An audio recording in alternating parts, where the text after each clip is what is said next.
Sorry, I don't love you. Afraid I've grown accustomed to. Cause with you something isn't wrong, something isn't wrong, something isn't right. I wish you could be happy.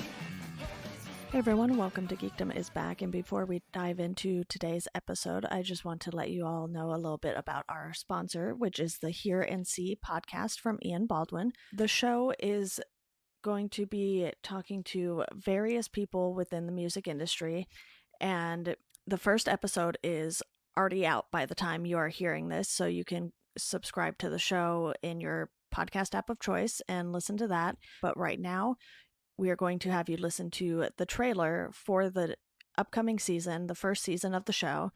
I hope you all enjoy. Hello, I'm Ian Baldwin from Hear and See. I'm excited to bring you a brand new show where we focus on discussions relevant to the music industry and the culture surrounding it.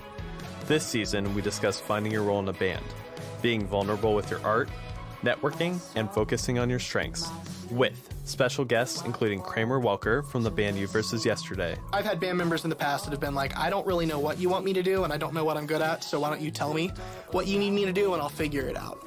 And I do respect and admire that. Multi-dimensional creator and author, Jeff Finley. And guide you and hold a loving space for you. And that's where so much healing happens, is in that unconditionally loving space. Even sometimes just talking to somebody about it somehow dissolves all the blocks that you've had about it in your field, and then next thing you know, you're like not even triggered by this stuff anymore. And music journalist for Dayton.com and fellow podcaster from the Gem City podcast, Libby Ballingy. And my advice to everyone in general, like just across the board, even if you're not a musician and you're listening to this and just like you're working in your day job, is like, be nice to every single person you encounter. Join us for the first episode September 9th. Subscribe and listen for free on Apple Podcasts to stay up to date when new episodes are released.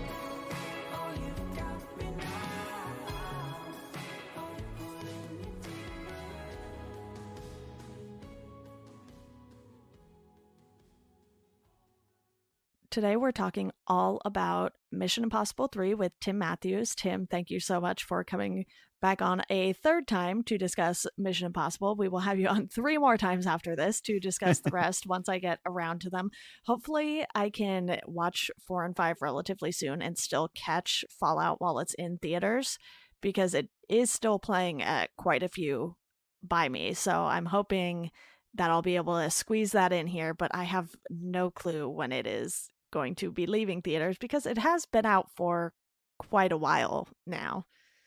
Yeah, it's probably I think it's still doing well, so I think it as long as there's nothing that needs to bump it out of the theaters, I feel like it'll be okay. And I don't think there's that many big things coming anytime soon, but once October hits, I think it's going to be gone. Yeah, I know in October the Venom movie is coming, and that'll probably push at least a few things out of theaters by me, because the theaters by me will obviously play the big blockbuster movies for quite a while, but sometimes I'll see, some of these smaller indie films, and it's like they come and go within 2 or 3 weeks, and I'm like, wait, I wanted to see that. What happened to it already? I know. So I want to start by just quickly talking about our experience watching this, because this was one that I had watched, but it was so long ago, and I was probably like, I don't know, 8th grade or early high school or something when I watched it.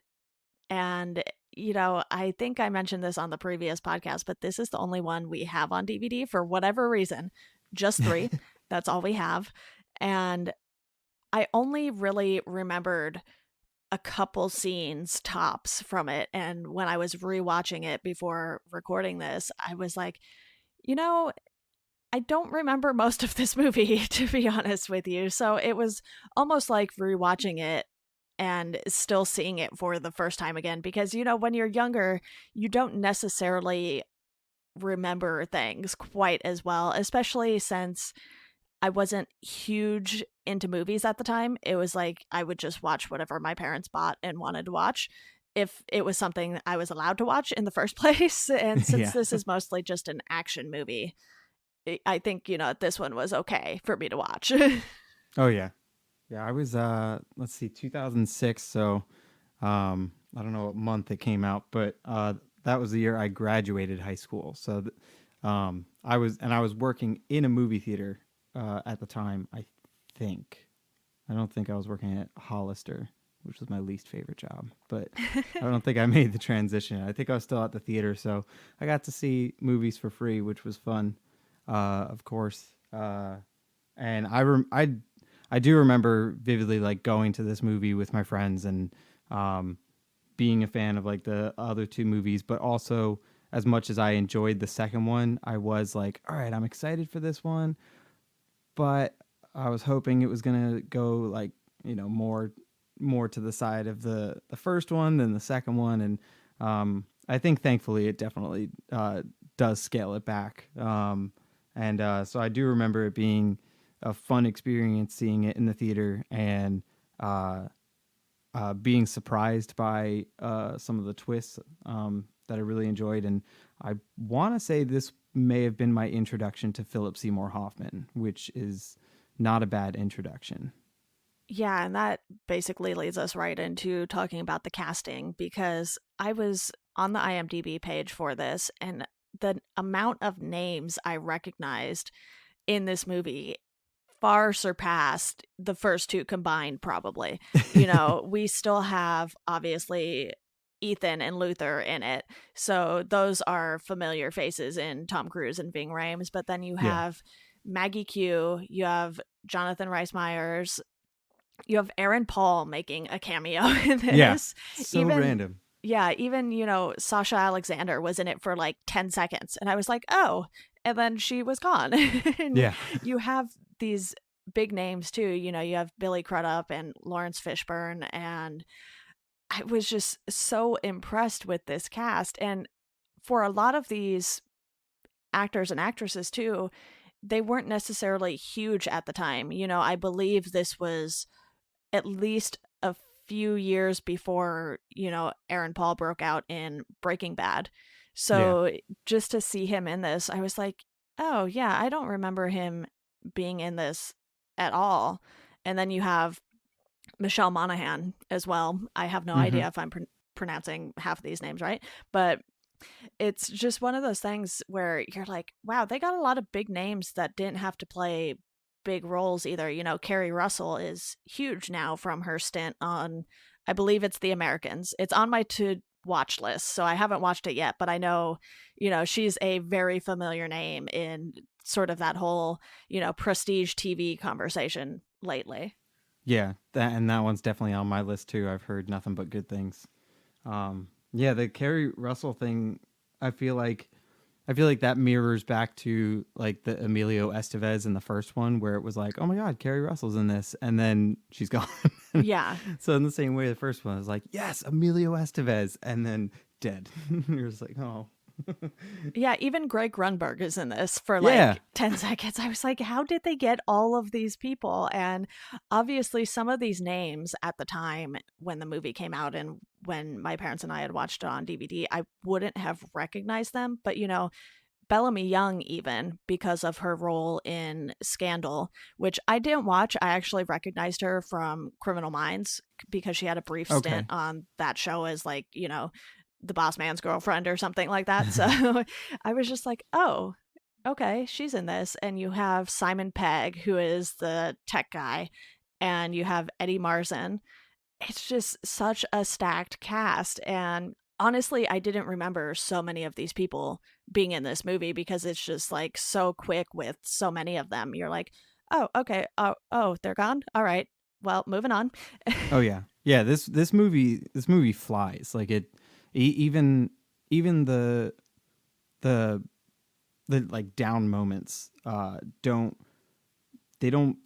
feel like they're lingering too long. Like it feels like, all right, boom boom, we're getting everything we need and then we're moving on to the next scene, but it doesn't feel rushed. Like I think it flows really well, which is, and maybe that's a testament to just these characters coming in and just playing. You have all these great people, so they're just playing them so naturally that you don't have time to be taken out of it. You're just like, oh, like there's a quick moment of just like, shoot, that's them, and then next thing you know, you're already focused on the next part, where someone else is being introduced and blowing your mind that they're in it, and then giving a really good performance even for the tiniest thing. Like Aaron Paul, like smallest bit in this movie probably, but he's fantastic in that part. And that was the one that surprised me the most. I was just sitting there, I'm like, is that?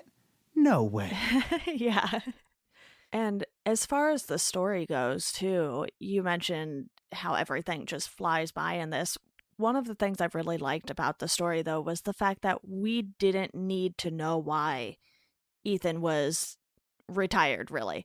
It's like, Yeah. okay, we're starting off, we get a glimpse of that, final scene, not final scene, but we get a glimpse at the very beginning of what's to come later in the movie, and then we cut to a party Yeah. and we see Ethan living this perfectly normal life until he gets a phone call and he finds himself going to 7-Eleven to get some ice that he dumps in the backyard.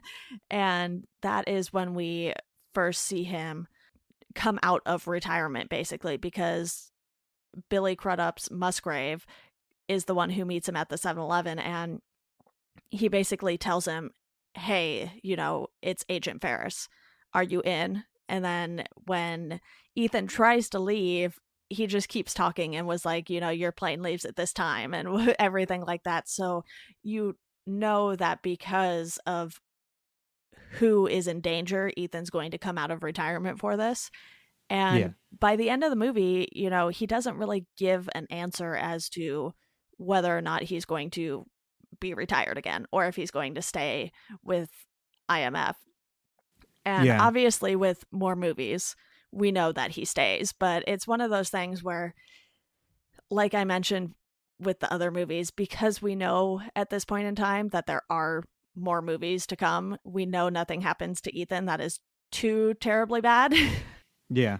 The leaving things open like that and leaving some mystery out there for you to just kind of figure it out on your own, it's a total JJ move. Like it's even with the MacGuffin of the movie being the rabbit's foot, and then at the end you have him saying, hey, what is the rabbit's foot? And Lawrence Fishburne just saying, promise me you'll stay and I'll tell you. And then he's just like, I'm good. Like, and you're left to be like, are you kidding me? Are you kidding me? I want to know what it is. But that's a total JJ move to just be like, here's this mysterious thing, and I'm not going to give you all the answers. You have to kind of you have to come up with your own little theories for it. Yeah, I agree. I like that. I like that we get just all the information we need. Like clearly, he's in retirement because he found a semblance of a life outside of being in the field, and he enjoys that. And that's all we need. We don't need some dramatic story on, what made him quit the field or anything like that. It's a man who was ready to move on with his life. But then naturally, as we've seen through the story of this movie, he's just left to struggle with knowing if there's people out there that needs his help. Like he can't stand by. He can't ever fully leave that life. And we're just given just enough information to figure that out, but they don't make us sit and lull on it and be like, all right, I get it. Yeah, plus he explicitly tells Luther, that she makes him remember what life was like before the job, when things were relatively normal for all of them. And, him and Luther go back and forth about the relationship throughout the entire movie. And I think while Luther might not agree with him, it's still a sign that Luther cares about him and what happens to him, because, even Declan agrees with Luther at one point when they're on a job, and he's sort of just like, for Declan anyway, he was like, I prefer not being married, basically. He was like, that works for me. And with Ethan, he probably knows deep down that marriage isn't the best idea, but it's something that he's willing to try and have no matter what it ends up costing him. And, we see him go after Julia when she's taken towards the end of the movie, and he's pretty confident that he can save her, even though he has to do, this crazy swinging thing from a building and landing on a roof and sliding all the way down it. And, Yeah. we'll definitely talk about the action scenes in this movie as well, because there were quite a few of them, but I felt like they were all warranted. So it's just one of those things where the story, like you said, it flowed really well. And even when it slowed down, when you have those moments where, he is going to the hospital to talk to Julia and telling her that he has another work trip to go on, it doesn't feel like it's dragging on, even though this movie Absolutely. is over 2 hours long. I think it was like 2 hours and 5 minutes or so. Yeah. It doesn't feel like you're sitting there that long watching this movie, just because it's, one hit after another. And I think that served the movie really well. And, I don't know if I want to say this is my favorite one just yet, because I haven't watched the other three. So I feel like that would be a little unfair, but I do really like what JJ did with this movie. Well, I mean, you can certainly judge it on the ones that you've seen and say that it might be your favorite so far. It's definitely it's even for me, having seen all of them. I don't know if this one is. I wouldn't say this one's my number one, but it is so strong. It's easily the best villain of the whole series. Yeah. And I mean, that's kind of unfair when you cast Philip Seymour Hoffman. It's like no one else has a choice. Or has a chance, like, unless you get another actor, at his level, and there are few and far between. And yeah, it's just I really enjoy this one. The story's really strong. It adds that personal element, but you still get so much of the team and spy aspect that it doesn't feel as much like an Ethan Hunt movie like the second one did. This one, he kind of gets roped into going off on his own, but then the team still shows up and they're like, "We have your back." Like I think that's a big showcase of Ethan and Luther's friendship. I feel like that's a real key role in this movie. We get a lot more depth into their friendship, and I think that adds a lot to the weight of his spy life. And that it's like, he has this great he has this great life with this wonderful woman outside of the spy life, but he also has this close knit family in this other life. So you can see kind of the internal struggle of, it's just like he can't say goodbye to both, and he doesn't want to say goodbye to one or the other either. And so the character work, I just think, is really, really strong in this one. And then when you add in just a slick story and great action set pieces, it flows so well, and it doesn't feel like I'm sitting there for over 2 hours. Yeah, exactly. Plus, you have Luther constantly saying that he's just doing his job, even though we know that the bond between him and Ethan goes deeper than that. And I think we see that the most in Shanghai, when it clicks with Luther what Ethan is trying to do. And I believe he calls it a fulcrum. I think so. Or something that he doesn't think will work. But, as soon as Ethan makes his case, he's like, it's Julia. I'm going to go get her. And if it kills me, sort of thing. And you can tell just from the look on Luther's face, he's like, this dude is crazy, but we're here. We're going to help. And you get that moment when he makes the jump off the roof and swings over to the other roof, and Luther sort of cheers when he makes it, and then he like straightens up and he's like, I knew he was going to do that. Yeah. The humor is so well placed in this movie. It does. I don't think there's a single joke in it where I'm like, oh, that was just inserted in there. Like, it just, everything feels natural to the characters.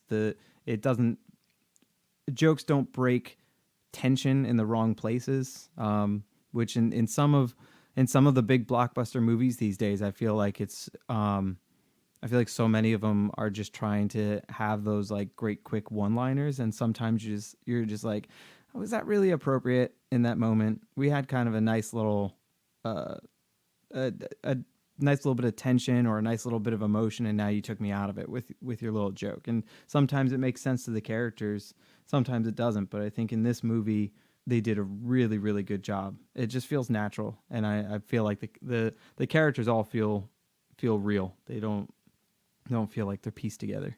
Yeah, so why don't we go ahead and talk about the action scenes? Because, like I mentioned, there are quite a few in this, and one of the first ones we get is obviously, we have that brutal opening scene, but it's not quite an action scene, so to speak.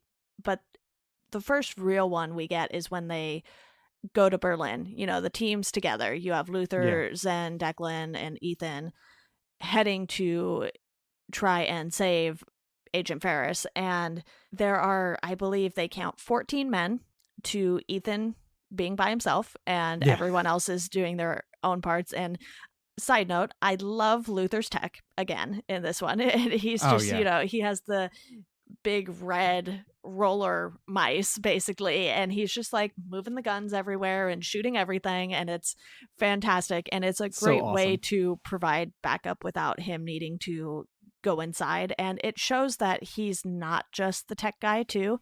He Hmm. does have more than just the tech skill set. He can obviously handle himself, and Declan is the getaway man. He's Yeah. getting the helicopter ready, and Zen, she just kind of does whatever needs to be done.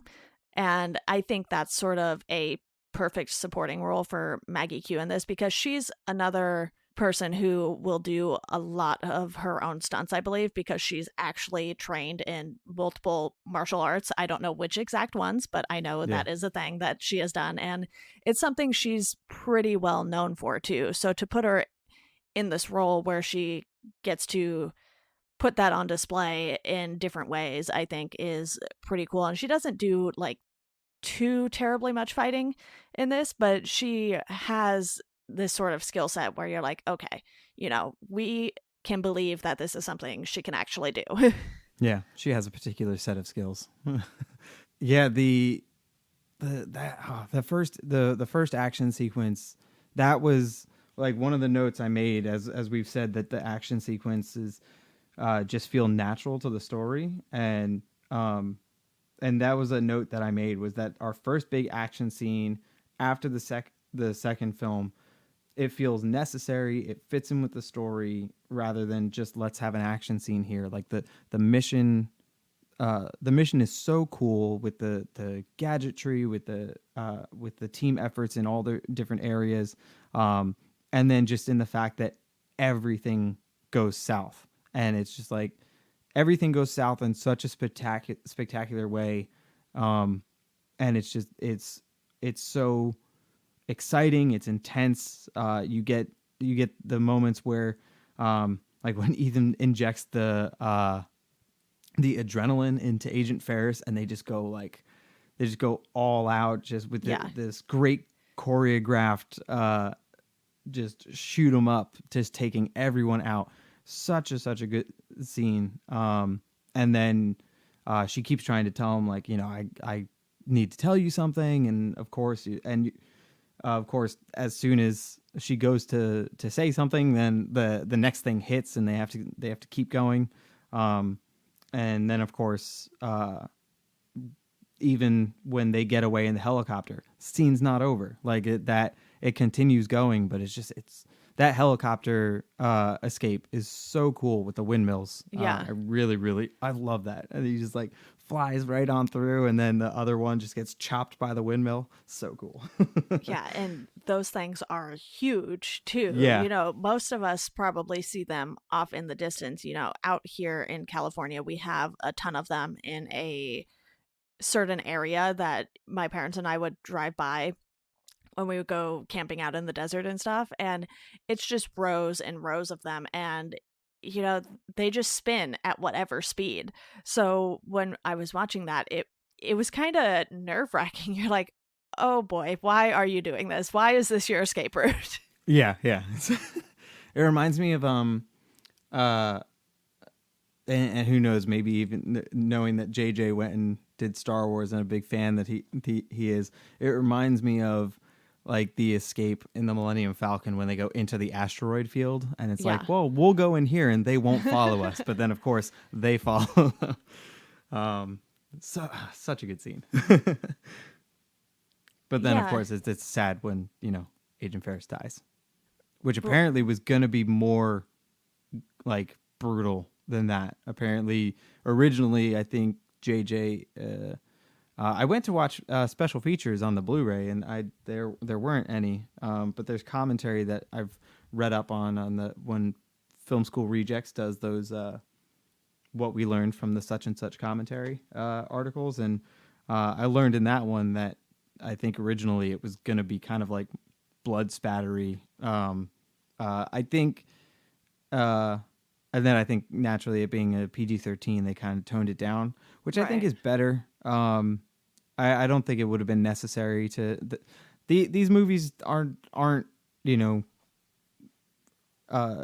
super gruesome, and I think that it would take away from just like the sleek fun of the movies if you made them a little more gruesome. Sometimes gruesome is fun, but in this one, I think it just works that it's just like she's pleading to Ethan, and then just boom, her just like she just like checks out, and great acting from Tom Cruise in that scene, and everyone in the helicopter, just like that brief moment of excitement, like we got away, but then they all look back and see that she's dead, and the whole reason that they did this mission was a failure. Yeah, that's all I got for that. Yeah, one of the things I like too is that not every mission has to involve these big action scenes, because then we go and we see them in Italy and it's a much different operation there. And then, obviously they get Owen and you have Ethan hanging him out of the bottom of the plane. And then you have him being transported, and that sort of gives us our next really big action sequence when his men come to get him and missiles start blowing up the bridge everywhere. And Yeah. you sort of just have this sequence where cars are flipping through the air and cars are crashing into each other, and there's so much chaos going on in that moment, and every member of the team has to sort of figure out what the situation is, who's doing what. You have some of them attending to people who have been injured, and it's actually pretty much most of the team doing that. And then you have Ethan doing all of these crazy things. He goes back to the SUV to get one of the bigger guns, because obviously handguns are no match for this situation. Yeah. And he has to shoot down the drone, and then he tries to get to the helicopter before Owen gets away. And obviously, you have to let Owen get away, because otherwise the movie could kind of just end shortly after that. Yeah. So got him. it sets up, this encounter later in the movie for the two of them. And I think, that was really well done, because you see how hard they are all trying to make sure he doesn't get away, but they're just so outnumbered that it's very believable that, all of these men in this helicopter would be able to get him and get him out of there. Yeah, and that whole action sequence is such a great juxtaposition from the mission that we just saw, where it's like the Vatican heist. First of all, is one of my favorite moments in the entire series. It's just so cool and so well done. The spy work is fantastic, where it's just like they have the little switch to do smoke on the truck to sneak in there. He scales the wall, and then when he gets to the top, he's like taking the picture. And when he lands up there, he says, "I love in any spy movie when they have just the little the weird code lines that don't make any sense to people on the outside, but it's just the spy talk." And so when he gets to the top and he's just like Humpty Dumpty sat on a wall, and that's the code that it's okay to launch the next part of the mission. And then Ethan flips and he slides down, and it's a little nod to the first film, like as he goes down on the wire and stops right before the ground. Next thing you know, he's dressed as a priest, and he's walking through. And then what's Maggie Q's character's name? Zen. Yeah. I believe that's how it's pronounced anyway. I think that's what they said. Sounds about right. She shows up, and then of course, almost doesn't get in, but he just gets his little guard uniform on just in time to show up, and they get in. But then he's seen running to catch up with Ethan, and he's like rushing to change into the next outfit, and the scene is just it's so smooth and done so well, and you just see that high energy of just like boom, boom. We have to get to the next spot, and we get we even get our reveal on how they make the masks and how they get the audio things, because we were sitting there watching the second movie and just like, how are they just making these masks on the go? Yeah. And there's our answer. And it's such a cool and sleek scene, and it all goes out with goes off with basically without a hitch. They get Damien like into the sewer from underneath the car, then they blow up the car, and then in comparison to that, you have that scene on the bridge where, yeah, they had this super successful mission, and then Damien pushes all the right buttons on the plane and gets the information out of Ethan that he needs, and then everything just goes wrong from there. And so it's such a great balance of, yeah, we're this great team. We go in and we do all our spy stuff. We're going to win, of course. We're the impossible mission force. And then everything that you just did, it means nothing because, well, as we learn later, Mole, ruins everything, and Damien gets broken out, and they lose him again.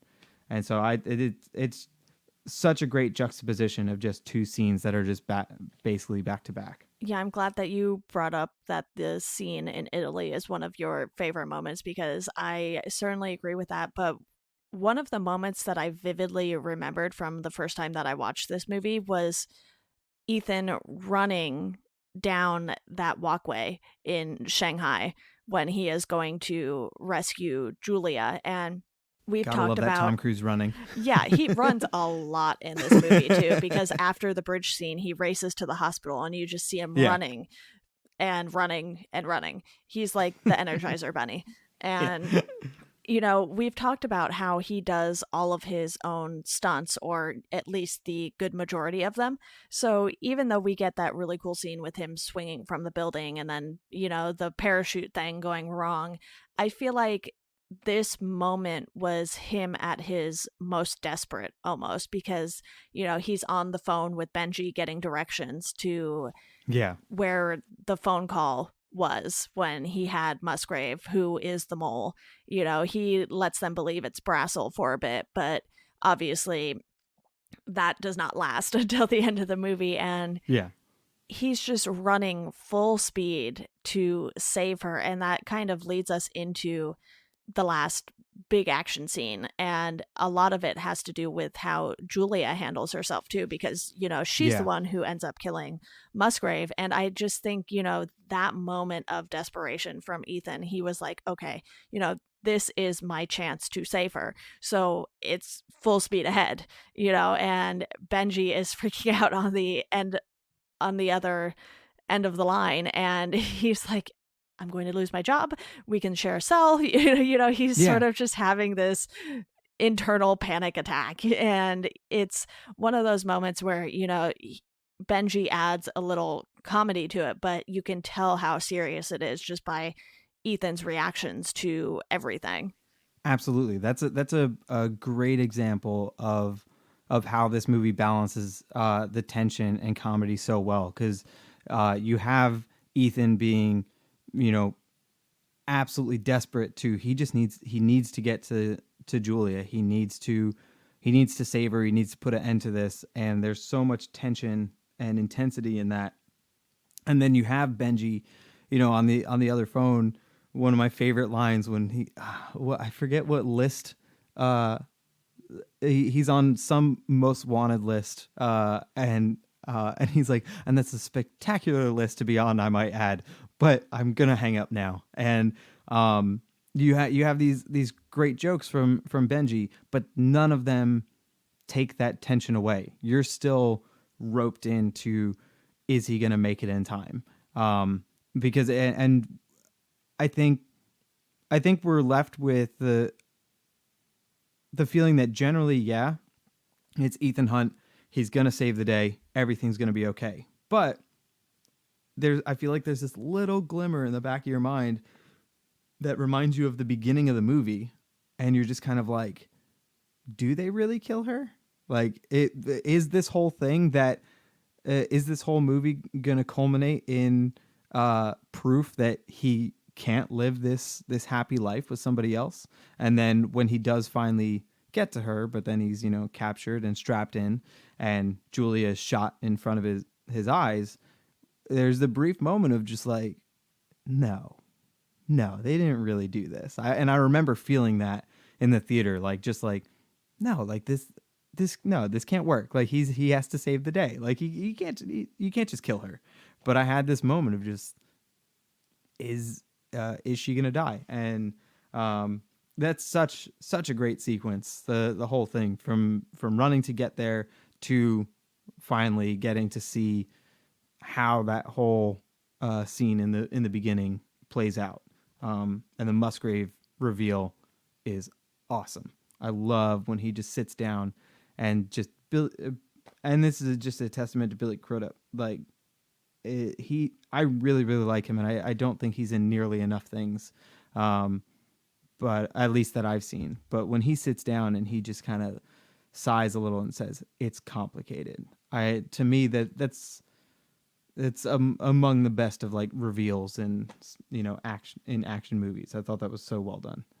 I feel like I kept going a bit there, but I just It's get totally excited. fine.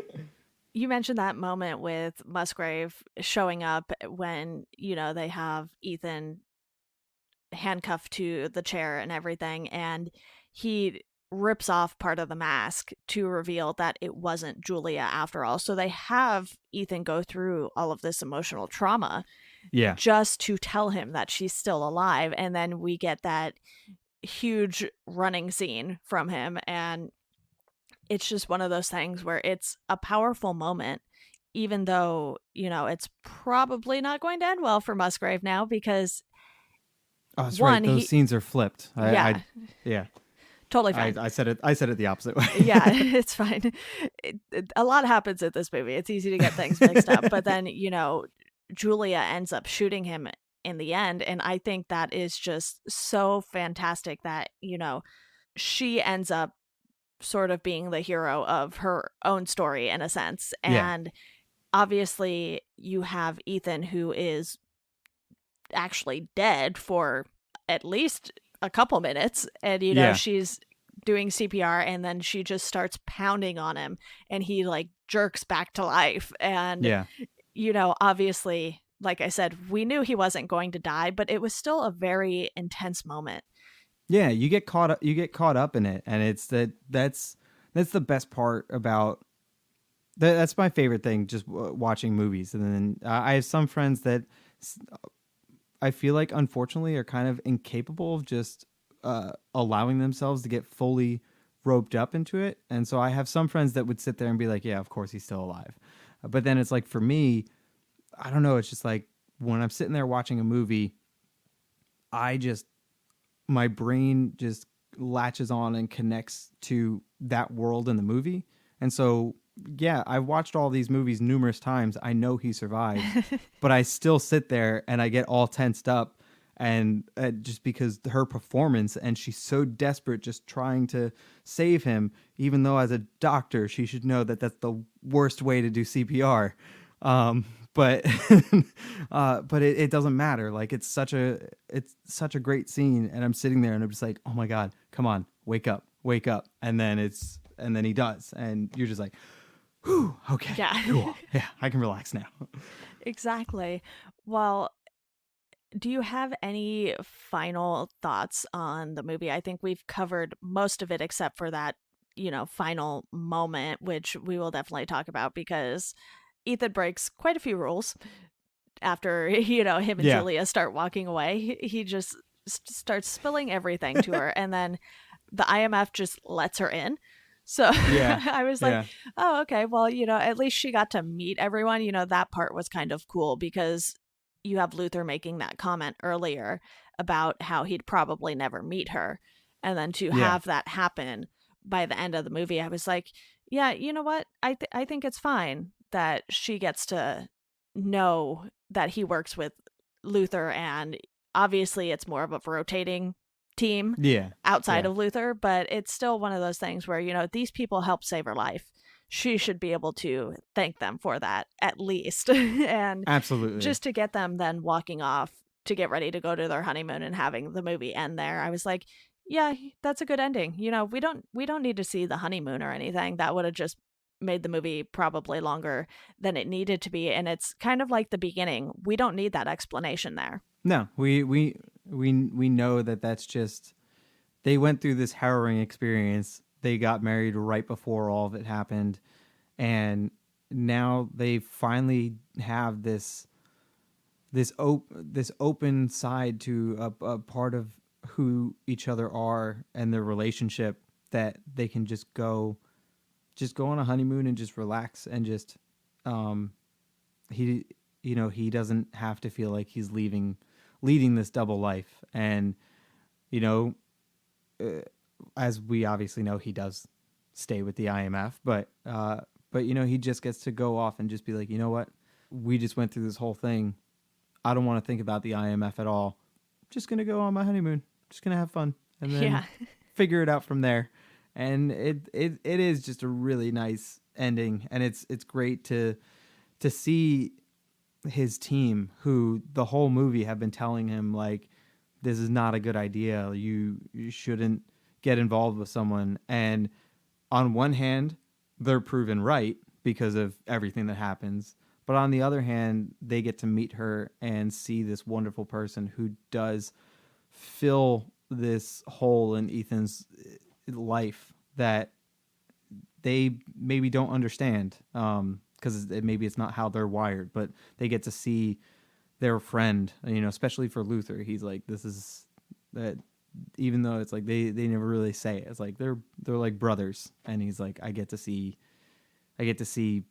my brother here just being happy, and I understand what he's been saying this whole time to me. I get it, even though I'm still right that she got in a bunch of trouble because Ethan married her. But that's the tale of spies and superheroes and everyone else in these dangerous lines of work. Yeah, one of the moments that we skipped over, I just want to touch on real quick here, but it's after Ethan rushes to the hospital and realizes that Julia's been taken. He's forcefully taken back to the IMF. And oh yeah, it's interesting the Silence that of the Lambs scene. yeah, it's interesting that Musgrave helps him get out, knowing that he's the mole and that Ethan isn't going to stop. So that's just another great sequence of Ethan running a lot, because he's climbing up the elevator cables and then he's just rushing through the building, and he gets out, and we have another comedic moment in that when he puts the radio down and We Are Family is blaring over the boombox there. And Lawrence Fishburne's just like, you've got to be kidding me. Yeah. He was such a good addition to the movie. I remember when we were watching the second one and we talked about, like, oh my God, like they got Anthony Hopkins. And you're just like, where do you go from here? Like he's fantastic.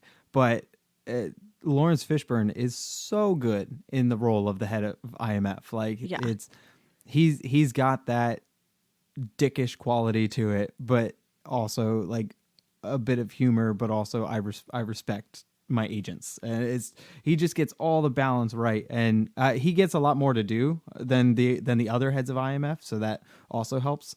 But yeah, he was so he and Billy Crudup are both really great additions to this movie in those roles. And I want to, because you said how it's interesting that Musgrave helps him kind of get out, even though he knows he's not going to stop. It's like part of the plan because he still needs to get the rabbit's foot. True. And his only chance to get the rabbit's foot is for Ethan to do it. And then I also feel like it falls into the whole speech that Musgrave gives, where he says, "What were you gonna do if we get Damien? You take him out of it. Two more, two more pop back up. But it's like, no, you use him, you collaborate with him, and I feel like Musgrave almost, even though I think he knows who Ethan is, and he is this like almost like Boy Scout, that he I feel like Musgrave knows he's not going to go along with it, but is hoping, hey, if I can hold the life of your wife over your head, maybe I can get you to play ball and help me with everything that I'm doing that's all seedy in the background. So I feel like he wants him to get out and be like, remember that time that I saved you? Think about all these and then think about that, and then think about that I convinced Damien to not kill you and your wife. It's like, you owe me. And I feel like he's got this twisted thing in his head that he's just like, I'm going to get out of this and I'm going to get everybody on my side. Naturally, that doesn't pan out. And the expression on his face when he gets shot by Julia is fantastic. Like, I love that he's just like, oh, and just falls, and the rabbit's foot just like rolls out of the case. It's such a great payoff to just all the crap that he pulled in this movie. Yeah, exactly. Well, I think that wraps up all of my thoughts on the movie. Is there anything else you want to touch on that we didn't hit? No, I think that's really it. I mean, I really enjoyed the return to a traditional score after the last movie, which was a lot of heavy guitars and like Metallica sounding score, except for the super John Woo like choir type things with all the doves. I really enjoyed the score. Actually I don't remember who did the score for this movie. Looks like the music was by Michael Giacchino, but I don't know if that was necessarily the score or just it's confusing with music because you have the music supervisor who like places songs like We Are Family and everything, and then you have like the composer. So I don't know which is which. It looks like he was the composer, and I mean he did Star Trek, he did War for the Planet of the Apes, Inside Out. I mean he's definitely got a good list of things on there. So I really enjoyed his score, which he did Incredibles too.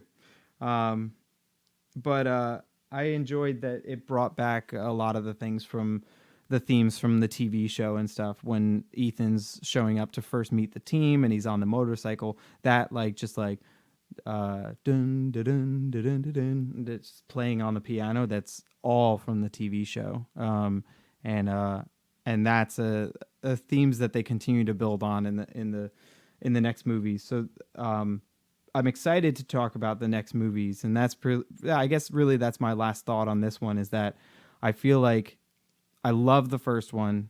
The second movie is a ton of fun, but it is not up to par with the rest of the movies. But 3 is definitely we're back on track, and everything builds off of this one, especially when it gets to Ghost Protocol, which is the next movie.